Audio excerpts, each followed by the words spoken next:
ჩიხვი, შავი დათვი, ირემი. ნადირობის შესახებ ახალი კანონპროექტის დამტკიცების შემთხვევაში წითელ წიგნში შეტანილ ამ სახეობებზე ნადირობა მალე დაშვებული იქნება. Თქვათ დაკანონდება ნადირობა ნიამორებზე, რომელიც ერთეული ინდივიდები შემორჩა საქართველოში და სხვათაშორის რამდენიმე წლის წინ უკვე დაიწყო ნიამორის რეინტროდუქციის პროექტი, ანუ გარემოში უკან დაბრუნების პროექტი შემოიყვანეთ ნიამორები სხვა ქვეყნებიდან და ამაზე დაიხარჯა მილიონები. ის რომ დაბრუნდეს თავისთვის ჩვეულ გარემოში, ამას ჭირდება კიდევ ათეულობით წლები და ამას ჭირდება კიდევ მილიონები.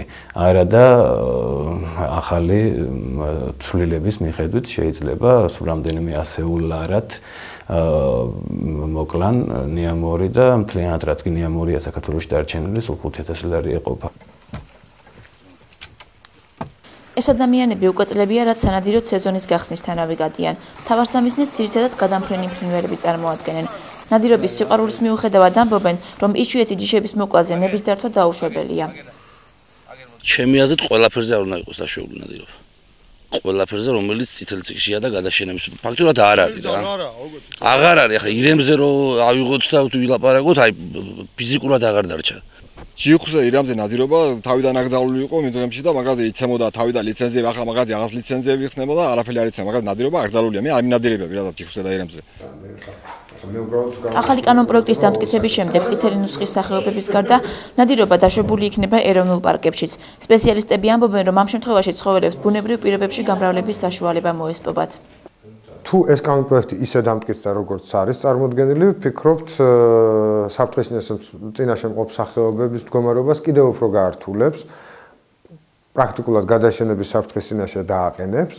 და შესაბამისად ამის შემდეგ ის რისთვისაც ეს კანონპროექტი თითქოს იქნება, რომ ნადირობის ტურიზმი განვითარდეს და ასე შემდეგ, პრაქტიკულად ასევე ის ტურიზმის ის ინდუსტრიაც აღმოჩნდება კოლაფსის წინაშე.